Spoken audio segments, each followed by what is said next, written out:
burada da hissedeceğiz ve bu pandemiden kurtulma olanağı bulacağız. Bu haftaki grup toplantımızda eş genel başkanımız Sayın Mithat Sancar konuşacak. Kendisini konuşmasını yapmak üzere kürsüye davet ediyorum.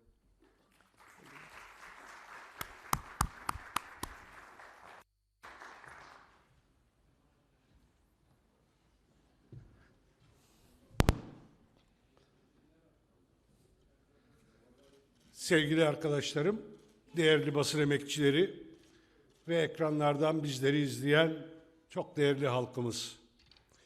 Konuşmama geçmeden önce sizleri sevgiyle ve saygıyla selamlıyorum.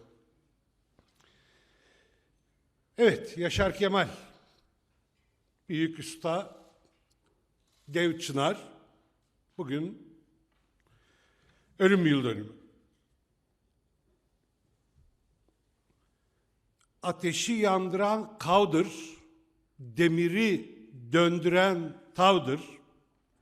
Dayan ince Mehmet dayan, şimdi direnecek çağdır. Bu büyük ustanın bu değerli dizeleri bugün bize pek çok şeyi anlatıyor. Sayısız eser verdi. Ölüm yıl dönümü dedim ama bugün galiba doğum yıl dönümü. 98 yaşında eserleriyle, değerleriyle ve hayata bakışıyla hafızamızda, hissiyatımızda ve fikriyatımızda yaşamaya devam ediyor. Kendisini saygıyla, özlemle ve minnetle anıyorum.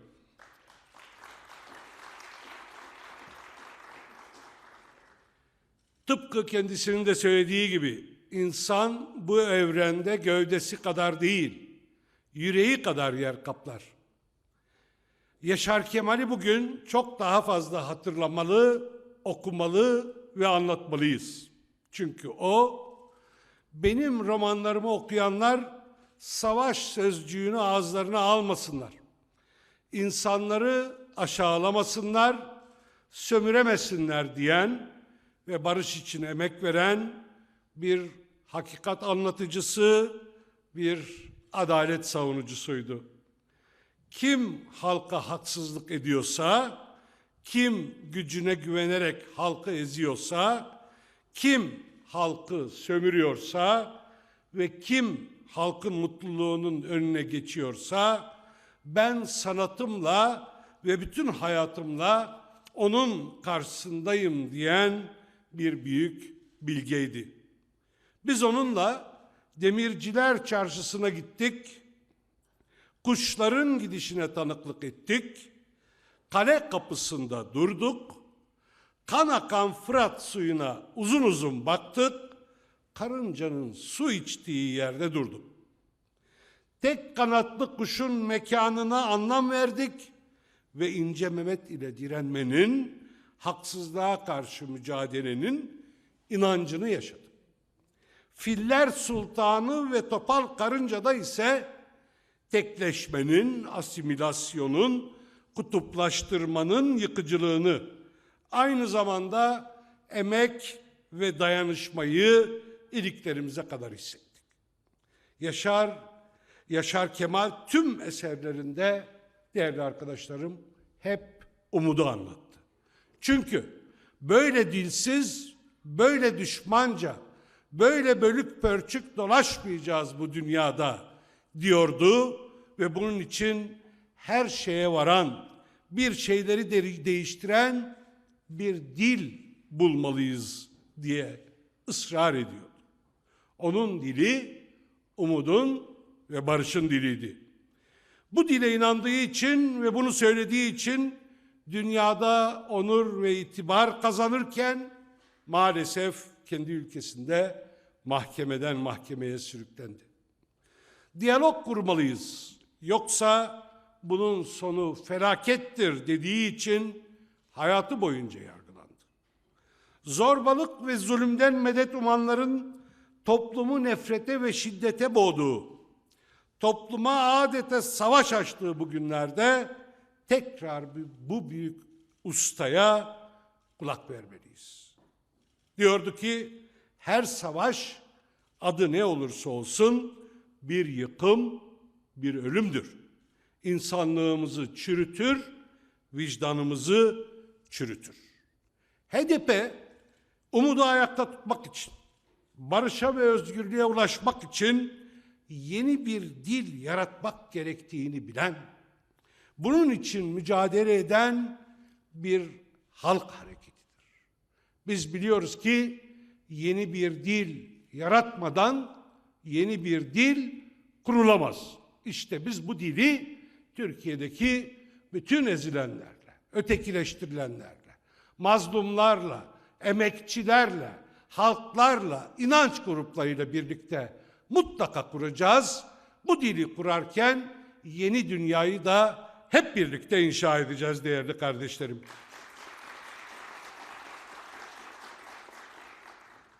Onun barış düşünü ve umut dilini yaratmak, yaşatmak için onun mücadelesine sahip çıkacağımızın sözünü bu vesileyle bir kez daha veriyoruz.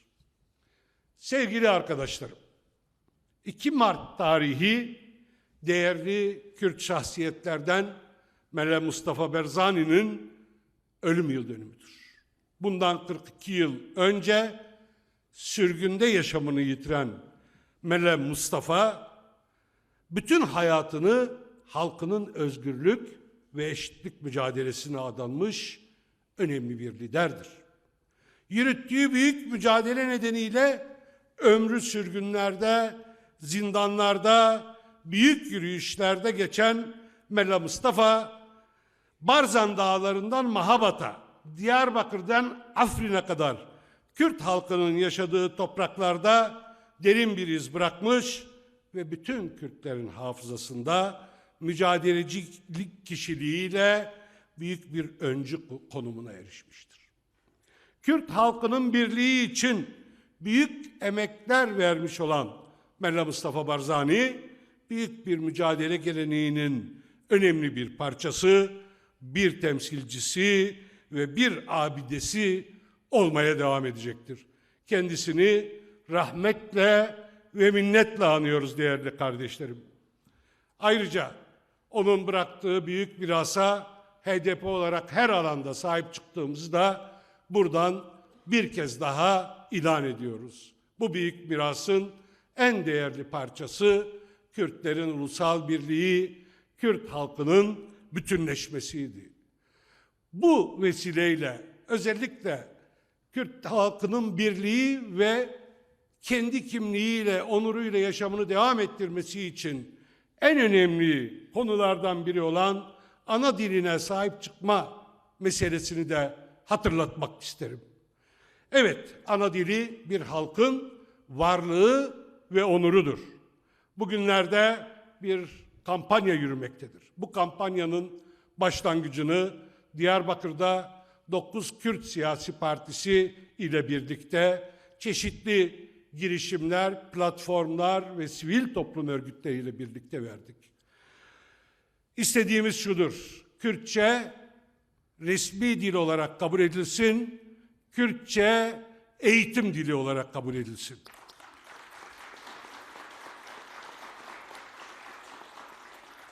Bu imza kampanyasına en başta elbette Kürtlerin imza vermesini bekliyoruz bu kampanyaya. Ama sadece Kürtlerin değil, ana dilinin değerini teslim eden, onurlu bir yaşamdan yana olan herkesin, ister ana dili Kürtçe olsun, ister başka bir dil olsun, hangi halk grubundan olursa olsun bu kampanyaya imza vermesi sadece bir dayanışma gereği değil, aynı zamanda bir insanlık görevidir. Bu nedenle herkesi dil, din ve başka herhangi bir ölçüt ayrımı gözetmeden Kürt halkının ana dilinin resmi dil ve eğitimde kullanılacak dil, eğitim dili olarak kabulü için başlatılan kampanyaya destek vermeye bir kez daha çağırıyorum sizleri ve bütün halkımızı. Sevgili kardeşlerim, 2 Mart Türkiye siyaset hayatında ve demokrasi tarihinde çok önemli bir kırılmanın yıl dönümüdür. 2 Mart 1994'te DEP milletvekillerinin dokunulmazlıkları kaldırılmıştı. Meclisten zorla çıkarılıp tutuklanmışlardı. 2 Mart, demokratik Kürt siyasetine ve Kürt sorununa demokrasi içinde parlamento zemininde başlatılan çözüm arayışlarına bir darbeydi. Bu vesileyle o darbenin doğrudan hedeflerinden biri olan ve bugün aramızda bulunmayan çok sevgili dostum, yoldaşımız, kardeşimiz Orhan Doğan'ı saygıyla, özlemle anıyorum. Onların bıraktığı mirasa her alanda ve her yönüyle sahip çıkmaya devam edeceğimizi bildiriyorum.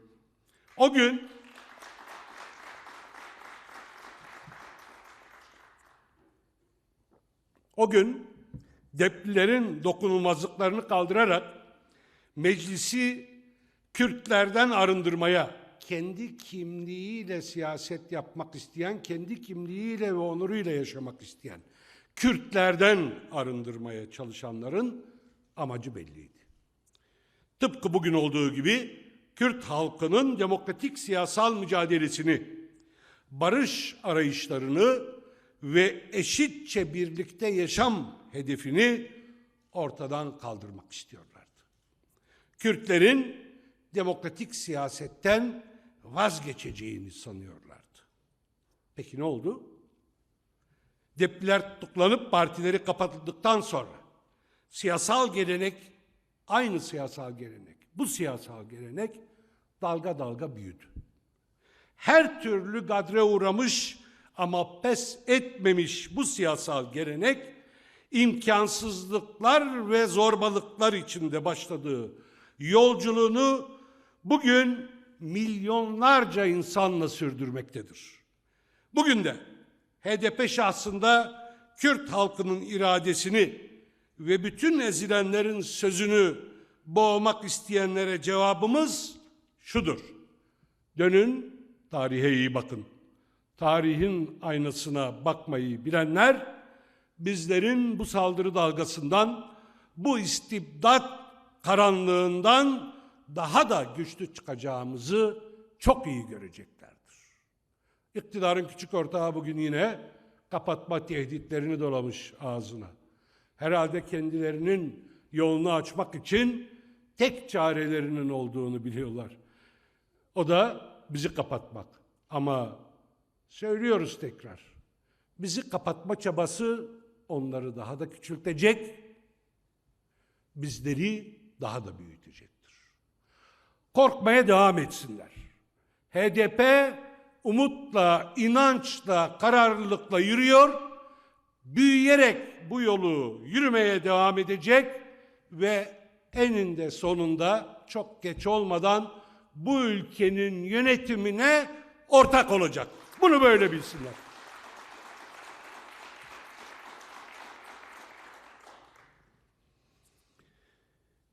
Evet, bazı şeyleri hatırlatmak gerekiyor değerli kardeşlerim. O gün arkadaşlarımızın iradesini kırdıklarını kırmak için hareket edenler, kıracaklarını sananlar, onları bu nedenle meclisten çıkaranlar, hapishanelere gönderenler kimlerdi? Bir ikisinin ismini hayal meyal hatırlayabilirsiniz. Hatta acaba onlar mıydı, değil miydi diye de tereddüt bile edebilirsiniz. Ben de şimdi söylersem en fazla başbakanlarının ismini hatırlarım. Ondan da emin olamam. Peki o gün o iradeyi hapsedenlerin kimler olduğunu hatırlasak bile, bir kısmını hatırlasak bile, nerede olduklarını bilen var mı? Yüz akıyla, açık alınla tarihin ve halkın önüne çıkacak cesaretleri var mı?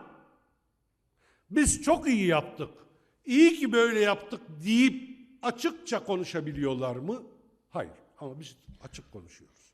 İyi ki o gün kardeşlerimiz, yoldaşlarımız o kararlı, inançlı mücadeleyi verdiler. Bedel ödemekten asla sakınmadılar. Gözlerinde korkunun izini hiç kimse göremedi. İşte biz onların adlarını böyle onurla anabiliyoruz. Onlar da onurla, gururla halkların ve tarihin karşısına çıkabiliyorlar. Kim ne yaparsa yapsın. Haklı mücadelede emek verenler onurla yaşamlarını sürdürecekler. Yaşamlarından sonra da hep onurla, hep değerle anılacaklar. Ama zalimler hep kötülükte yad edilecekler. Hep kötülükle akıllarda kalacaklar. Bunu bir kez daha hatırlatalım.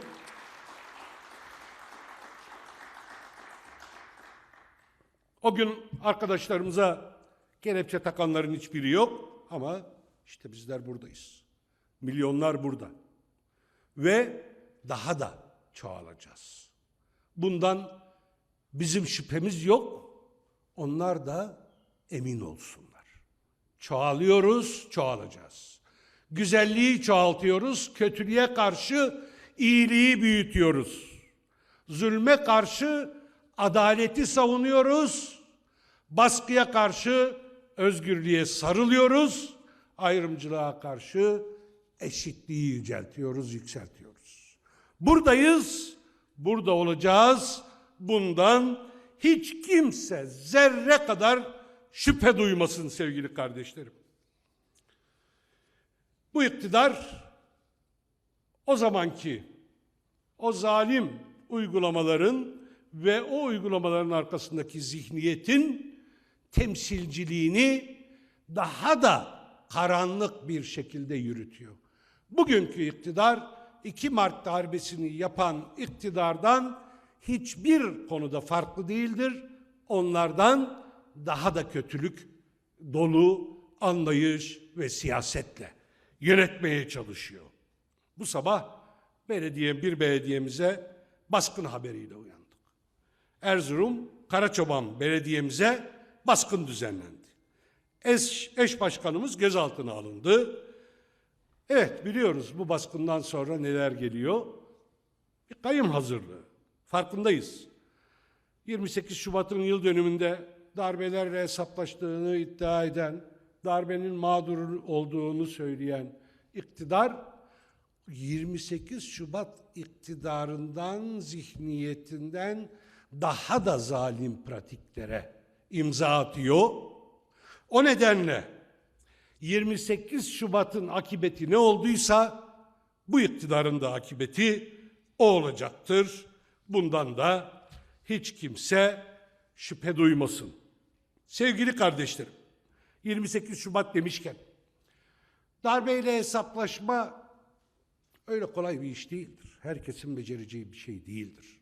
Bunun için önce adil hafızayı savunmak lazım. Sonra geçmişe vicdanla bakmayı becermek lazım.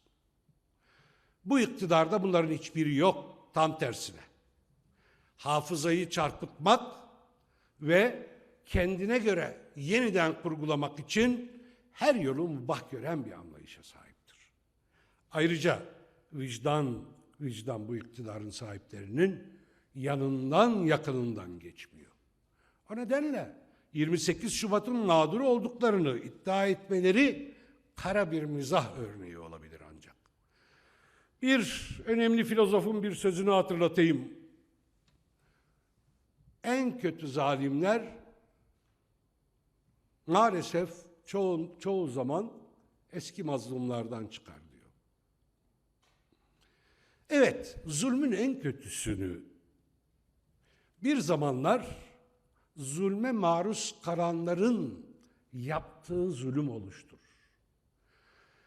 Hatta maruz kaldıkları zulümden daha kötüsüne yol açtıklarını da eklememiz lazım. Kötücül, karanlık bir zihniyet, zaliminden öğrendiklerini gücü eline geçirdiği anda başkalarına zulüm için kullanan zihniyettir. Bu iktidar işte böyle bir iktidardır.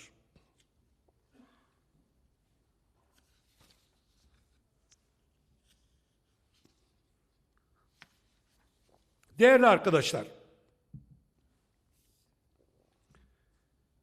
bütün bu baskıların sonuçlarının başarısız olacağını bile bile HDP'ye karşı saldırılarını çok yönlü sürdürüyorlar.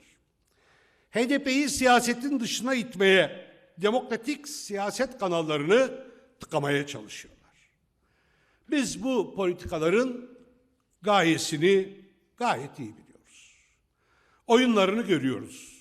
HDP'siz bir Türkiye, HDP'siz bir siyaset, Kürtlerin kendi kimlikleriyle temsil edilmediği bir yaşam ve mazlumların sesinin çıkmadığı bir düzen. Hedef budur. Çünkü HDP onların siyasi oyun planlarının önünde bir kale suru gibi engel olmaya devam ediyor. HDP hakikatin sesi, demokrasi ve adalet arayışlarının adresi, barışın güvencesidir. HDP topluma yayılmak istenen korku iklimini kıran ve cesareti yükselten bir parti olduğu için hedeftedir. HDP'ye yönelik kesintisiz sürdürülen gözaltı, tutuklama operasyonlarıyla aslında toplumun değişim umudunu ve cesaretini kırmayı hedefliyorlar. HDP'yi kendilerince etkisiz hale getirdiklerinde iktidarları için dikensiz bir gül bahçesi oluşacağını sanıyorlar. İşte bütün çabaları budur sevgili kardeşlerim. HDP'nin yükselişinin durdurulamayacağını sadece bizim kararlılığımız ve mücadelemiz değil, bize karşı tırmandırılan tahammülsüzlüğün, hazımsızlığın boyutundan da anlamak mümkündür. Partimize karşı kara propaganda merkezi devrededir ve her gün birbirinden sakil mesajlar, videolar yayınlıyor. Neredeyse 7-24 saat kesintisiz faaliyet yürütüyor. Bu işi o kadar kontrolden kaçırdılar ki artık partiyi değil, partiye oy veren seçmeni bile tehdit eder hale geldiler. Bir AKP yöneticisi çıkıp lanet olsun onların oylarına, onların oylarının Allah belasını versin diyor. Sonra tepkiler üzerine ifadelerim aşırıya gitmiş olabilir diyor. Özrü kabahatinden büyük. Yani aşırı olmazsa bir sorun yok. Öyle mi? Yani biz sadece HDP'yi, aslında HDP'yi de demiyorlardı başta. Biz sadece HDP'nin yönetimini, vekillerini burada hedef alıyoruz diyorlardı. Biz onlara söz söylüyoruz, onlara yöneliyoruz, yükleniyoruz diyorlardı. Baktılar bunun inandırıcı bir tarafı yok. Bu yolla belki kitlemizi, halkımızı sindirebileceklerini sandılar. Baktılar o da yok. Öfkeleri öyle büyüdü ki artık dillerinin ayarı da kalmadı. Dillerinin ayarı kaçmadı arkadaşlar. Zihinlerinin altındaki dillerine vurdu. Düşmanlık HDP'ye değildir. Düşmanlık Kürt halkınadır. Bunların düşman olduğu şey sadece HDP, bir parti olarak HDP değildir. Bir halk olarak Kürtlerdir ve Kürtlerle birlikte halkların mücadelesini yürüten herkestir.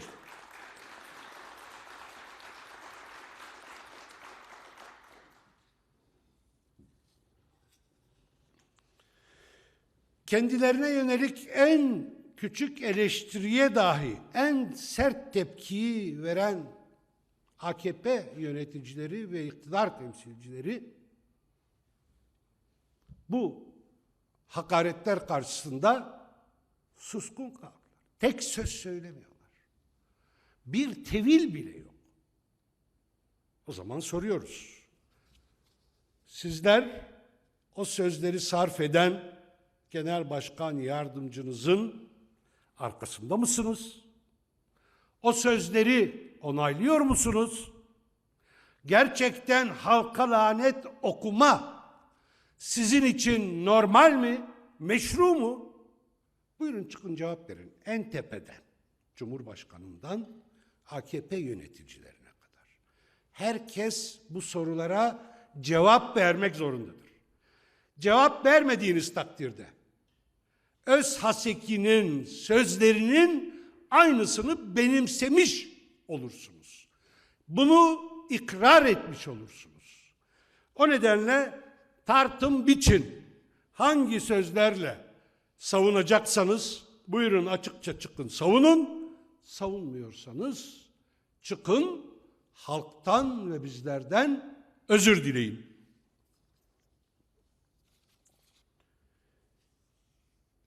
Aslında arkadaşlarım bu kadar yoğun kampanya yürütüyorlar. Her gün kirli propagandanın bin bir örneğini sergiliyorlar. Ellerinde televizyon kanalları, gazeteler, bütün imkanlar, iktidar araçları, her şey var. Ama bu kadar çabaya rağmen halkta düşmanlık yaratamıyorlar. Bu bizim özenle ve dikkatle korumamız gereken çok değerli bir erdemdir bu toplumda. Bu kadar tahrike rağmen, bu kadar psikolojik savaş oyununa rağmen halkları birbirine düşüremiyorlar. Düşmanlığı yükseltemiyorlar. Sokakta arkadaşlarımız her gün kampanyalar için insanlarla buluşuyor. Çok farklı kesimlerden insanlarla. Onların gözlerinde gördüğümüz sıcaklık ve bütün o kuşatmaya rağmen bizlerle paylaşma istekleri iktidarın çabalarının ne kadar nafile olduğunu gösteriyor. Bir şeyi daha gösteriyor. Biz onların tuzaklarının farkındayız. Bu iktidarın nefretle, düşmanlık politikalarıyla varmak istediği yerin farkındayız. O tuzağa düşmeyeceğiz. Asla nefret dilini kullanmayacağız. Asla düşmanlaştırma politikalarına prim vermeyeceğiz. Biz farklılıklarla eşit bir şekilde bütünleşerek bu ülkede güzel bir yarını, güzel bir geleceği mutlaka kuracağız.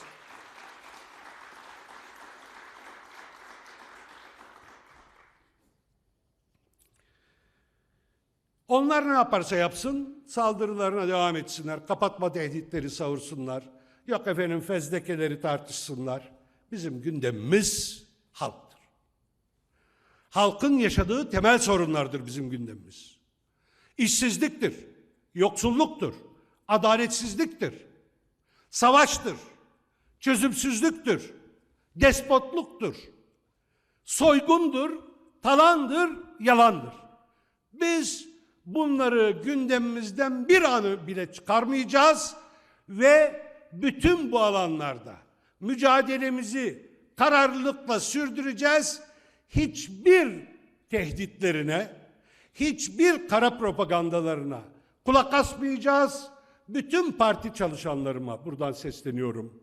Bütün seçmenlerimize, halkımıza, halklarımıza sesleniyorum. Hiç kulak asmayın bu tehditlere. Elimizde sizlerin desteğiyle, fedakarlığıyla yürüyüşe devam edecek imkanlarımız her zaman vardır. HDP'ye ne yaparlarsa yapsınlar, ne yapmak isterlerse yapsınlar. Bu yürüyüş devam edecek. Demokrasi mücadelesi, barış, emek mücadelesi mutlaka devam edecek. Yolumuzdan asla sapmayacağız. Bu yolun başka imkanları da olduğunu hepiniz bilin. O imkanları halkımızın gücüyle ve bütün mücadele arkadaşlarımızın kararlılığıyla yürüyeceğiz. Kimse kulak asmasın. Asla moral bozukluğu yaşamasın. Umutsuzluğun zerresi kapınızın önünden geçmesin.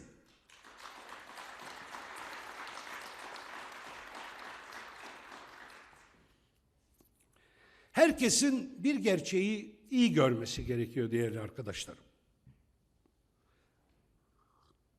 Bütün bu kampanyaların, saldırıların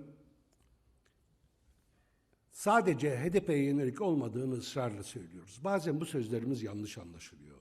İmdat çağrısı diye yorumlanıyor.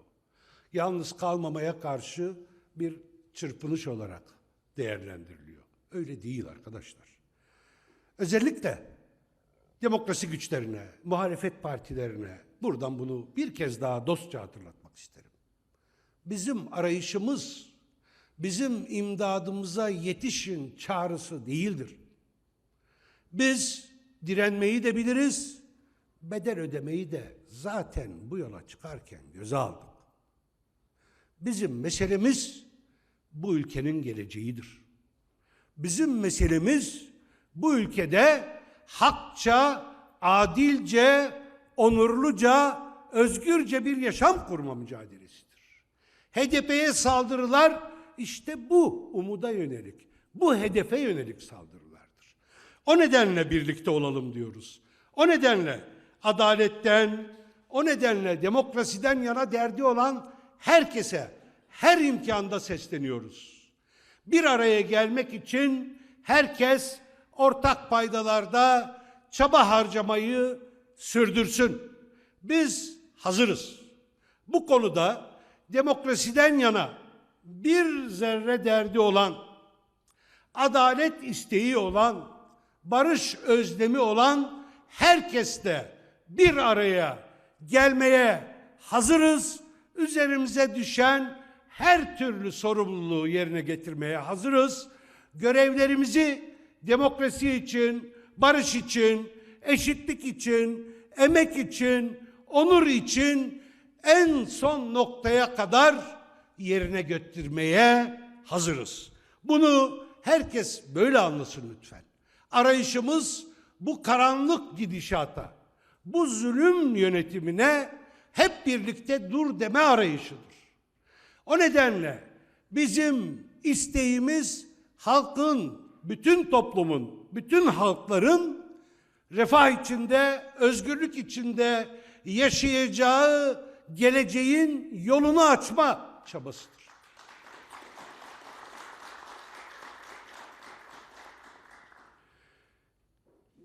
Bu yüzden tekrar söylüyorum, en geniş demokrasi bloğunu oluşturmak bizim temel hedeflerimizdendir. En önemli hedef olarak bunu hem konferans hem kongre kararlarımızda belirttik ve yeri geldiğinde kurullarımızın bildirilerinde, bizlerin konuşmalarında bunun altını çizdik.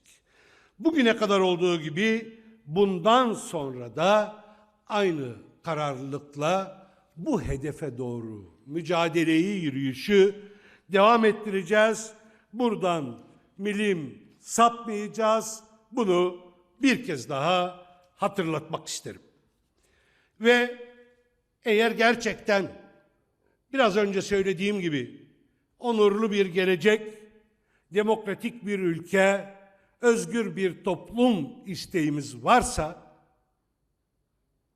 o zaman bunların hepsini ayaklar altına almış iktidarın dilini kullanmaktan vazgeçelim.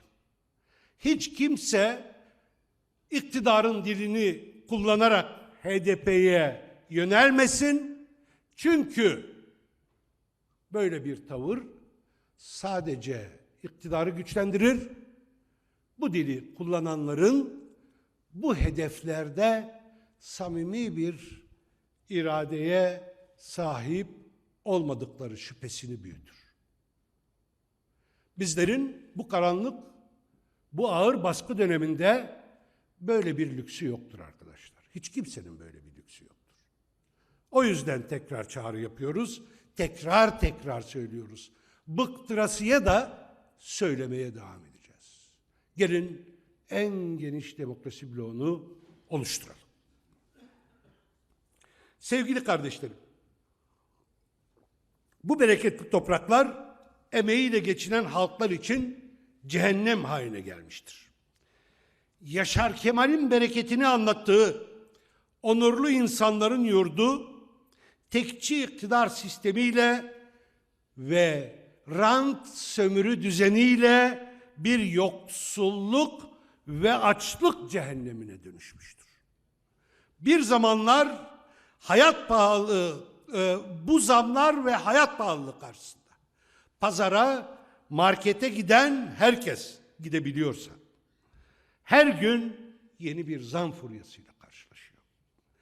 Temel gıda maddelerinden örnek verecek olursak değerli kardeşlerim, Cumhurbaşkanlığı hükümet sistemine geçildiği günden bu yana buğday unu %214, mercimek %184, fasulye %149, tuz %104, makarna ve süt %100, elektrik %71,5, doğalgaz %64 oranında zam gördü.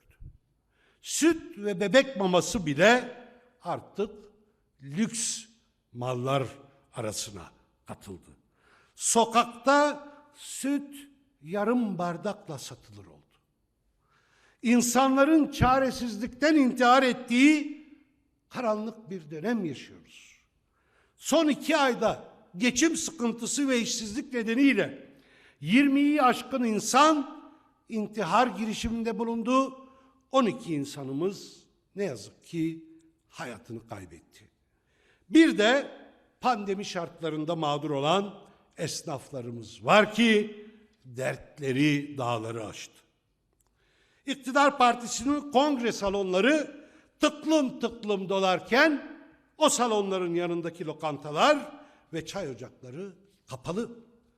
Bir gün çalışmazsa evine ekmek götüremeyecek olan, kirasını, suyunu, elektriğini, doğalgazını ödemek zorunda olan, günlük kazanıp günlük harcamak zorunda kalan milyonlarca esnaf, çalışan, özellikle hizmet sektöründe ter döken emekçiler var. Bir de işsizler. Bu anlayış esnaflara kepenk kapatma ve iflası dayatıyor. Yeni sisteme geçildiğinden bu yana ayda yaklaşık 9.000 esnaf kepenk kapatıyor. Bizler diyoruz ki kepenk kapatan esnafın ticaretinden kaynaklı borçlarını hemen devlet üstlenmelidir. Bu esnafların ticari hayata dönüşü için gerekli bütün destekler sağlanmalıdır. Aksi takdirde facia daha da büyüyecektir. Biliyorsunuz dün kısıtlamaların kademeli olarak kaldırılacağı açıklandı. Ama sadece bu kadar. Tabii o tablo neye göre oluştu? Bununla ilgili yapılan espriler, şimdi onlara girmeyelim. Zaten tablonun hangi ölçütlere göre oluştuğunu da bilmiyoruz. Kademeli geçişin nasıl olacağına dair doyurucu bir açıklama da yok. Neden böyle olacağına dair gerekçeler de doğru dürüst açıklanmıyor. Ama sonuçta bir kademeli yumuşama planı ortaya kondu. Ama sadece bu kadar. Başka hiçbir açıklama yok. Vatandaş, esnaf, işsiz ne yapacak? Bunlarla ilgili bir satır, bir sözcük yok. Böyle tedbir mi olur değerli kardeşlerim? İşte bunları konuşturmamak için, bunların öne çıkmasını önlemek için bizlere saldırıyorlar. Toplumu buradan kutuplaştırmaya çalışıyorlar. Toplumu parçalamaya çalışıyorlar. Korkuyu büyütmeye çalışıyorlar. İnsanlara güvenlik kaygısı aşılamaya çalışıyorlar. Böylece insanların seslerini kısacağını sanıyorlar. Kesinlikle yanılıyorlar. Kesinlikle yanılıyorlar. Çünkü biz hem kimlikler için özgürlüğü hem emeğin hakkını birlikte savunmayı biliriz. Biz Kürdün hakkını emekçinin alın teri mücadelesiyle birleştirmeyi beceren bir partiyiz. Biz esnafla,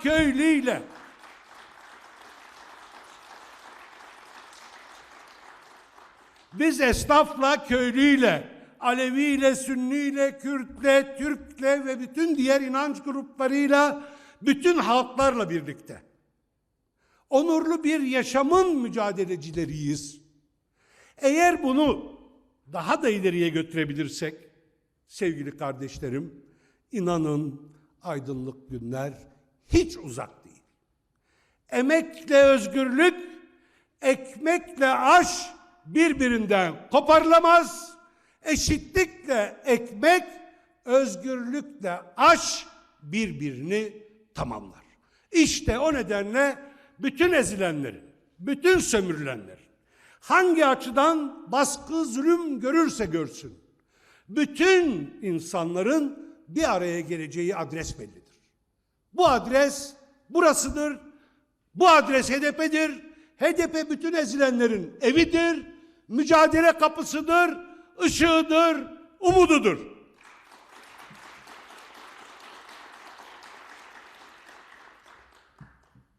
Sevgili arkadaşlar, saldırılar artıyor, artacak. Bu iktidarın bir beka sorunu var, bunu da biliyoruz. Beka sorunu yaşamakta da haklı olduklarını biliyoruz zaten. Çünkü o kadar büyük suçlar, günahlar biriktirdiler ki bunları ancak iktidarda kalarak örtebileceklerini düşünüyorlar. Ama bu hakikatler bizler tarafından her gün yeniden ve yeniden haykırılacak. Biz bu hakikatleri söylemekten bir an bile vazgeçmeyeceğiz. Ve inanın sevgili arkadaşlarım, bu mücadelede kararlılığımızı, dik duruşumuzu ve vakarlı kişiliğimizi sürdürdüğümüz takdirde bu ülkeye baharı biz getireceğiz. Bahar bizimle gelecek. Hepimizin yolu açık olsun. Hiç kimsenin zerre tereddüdü olmasın. Allah yardımcımız, Hızır yoldaşımızdır.